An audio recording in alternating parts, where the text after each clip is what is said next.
Hey guys, how's it going? McNeil coming to you from the garage, and I am working on Amy's tonight.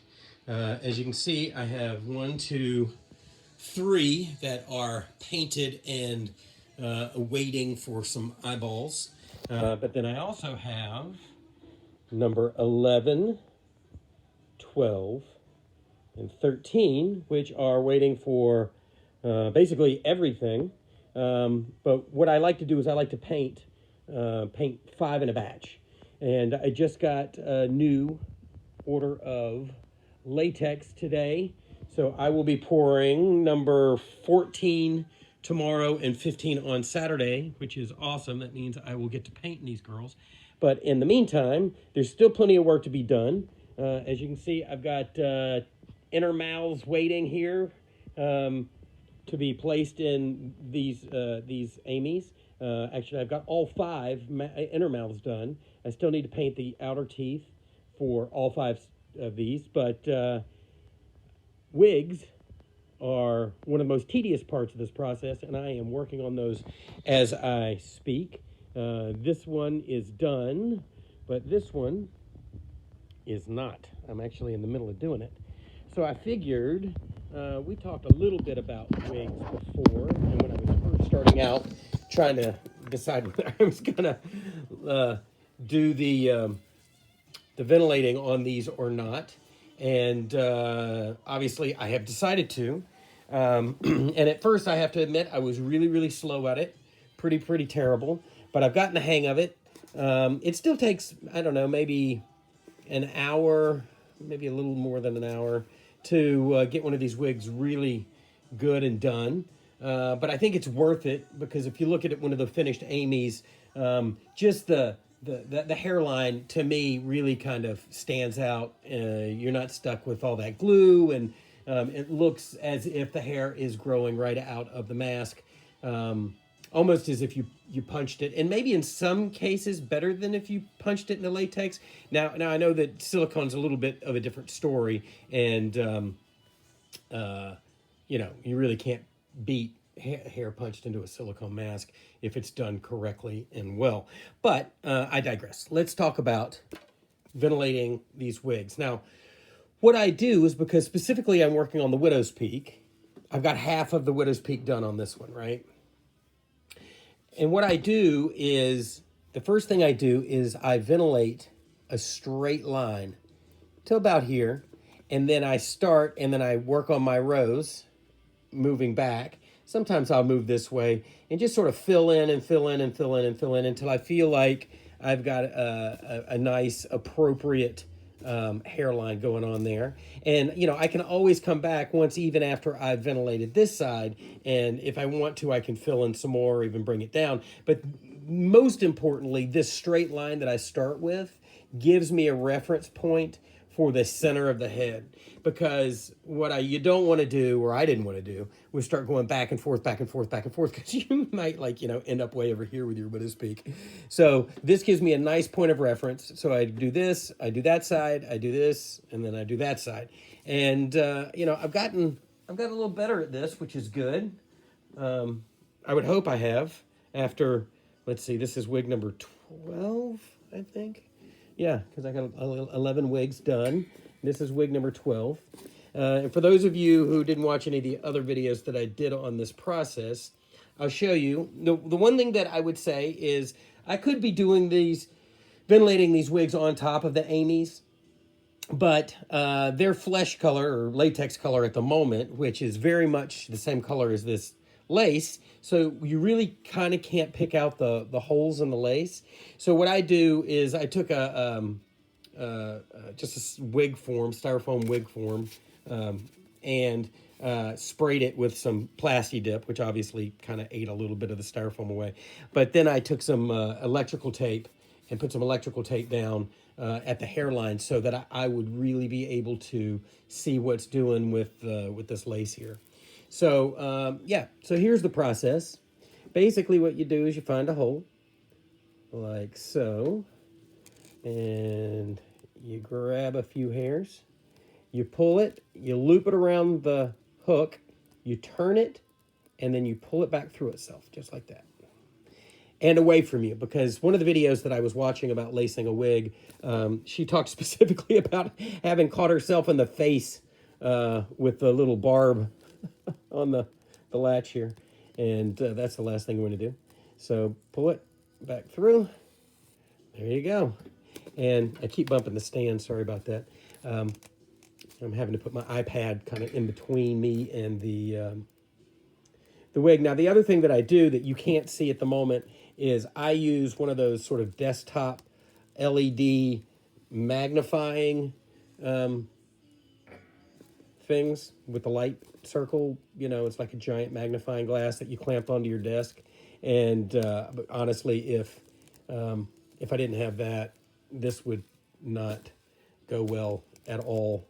So I highly recommend, particularly if you're over 40, picking one of these up. And actually, if you're under 40, they help a lot. I use them quite frequently when I'm doing detail work on my sculpts, like textures and stuff like that. It helps you really get in there and see what's what, and I like to be able to see what I'm doing. Yeah, 20 years ago, it wouldn't have been a problem. But yeah, these days, I'll take all the help I can get. But as you can see, you know, it's just a kind of a tedious weaving process. And, you know, you want to make sure that you butt right up against where you were on that center line.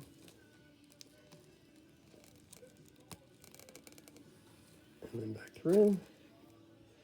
And, yeah, just sit here, listen to some music, doing some wig weaving. Oops. And occasionally that happens. Ah! The little barb here can be a little bit of a stinker sometimes. All right. Let's try this again. There we go. So back through, loop it around the hook, twist the hook, the barb catches it, and then we pull it back through itself, and it makes a nice little knot. And then you sort of like pull it, cinch that knot tight, and you just keep going, and that's what I'm going to do. So I'm going to just keep weaving this wig until probably I have a hairline that kind of comes in and then dives in somewhere in here. You know, I'll make sure that we're symmetrical with the other side. And I'll just make sure that it's nice and filled out and we have an appropriate widow's peak. One of the things that I did find out, though, is on some of the first ones, I was making the widow's peak like really, really way down here and wide. And it occurred to me that I really wasn't making a more dramatic widow's peak by adding more hair. Strategically, if you are doing something like this, the narrower it is, the more dramatic. And obviously, we don't really narrow. I keep a reference picture of Amy on my iPad that I happen to be shooting with up all the time, so that I'm getting a pretty good approximation of what that widow's peak should look like. But yeah, more isn't necessarily better. You know, it just needs to be enough, if that makes any sense at all. Because again, you know, if you come down here, but then you spread it out to here, suddenly, you know, your widow's peak isn't as dramatic, and you've really only succeeded in lowering the hairline as opposed to creating a widow's peak. So yeah, there's that. But yeah, anybody that ordered one of these Amy's, and you're in the group 11 through 15, I'm hard at work on these. Anybody that still has not received theirs from the first set of 10, particularly these 3 that are sitting here, actually one of these is mine, but so the other 2 we've spoken, and we're waiting on eyeballs. And so yeah, these 2, as soon as they have eyes, will be finished up and shipped out. And I've got eyes coming in from Fourth Seal really, really soon.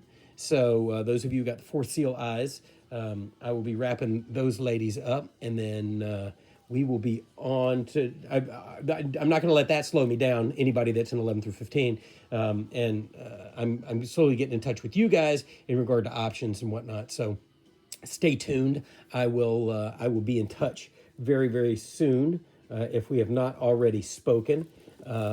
Just because I was waiting on latex, and now these eyeballs, and we are back in business. So yeah, I'm hoping to have this batch of 5 out sooner than later. I don't want to give any certain dates because you never know. But barring any roadblocks, it will not be too much longer once I get the blanks poured and teeth painted. And I'm halfway done with all the teeth on these girls. I just got to do the outer teeth, and those are actually easier than doing the inner mouths. So yeah, we're moving along here, and I am weaving these wigs as fast as I can.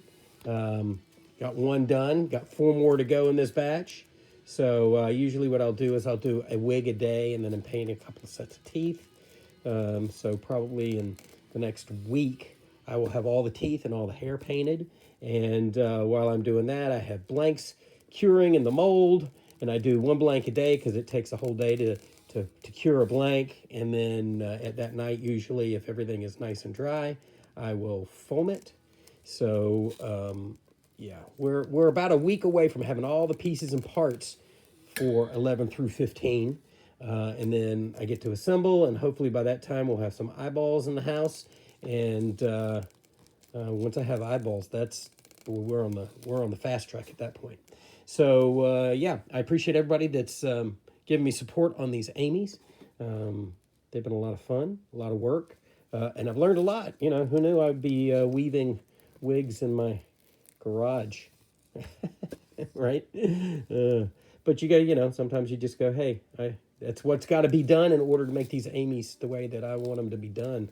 Because like I've said before, I make every one of these to go on my shelf. So if it's not good enough to go in my collection on my shelf in my theater room, then it's not good enough for you. So yeah, I'm busting my tail on these ladies. So thanks again. Hope everybody has a good night. I'm going to pour myself a drink, I think, and because I need it, and keep working on these girls. All right. Talk to you soon, and have a good night. Bye.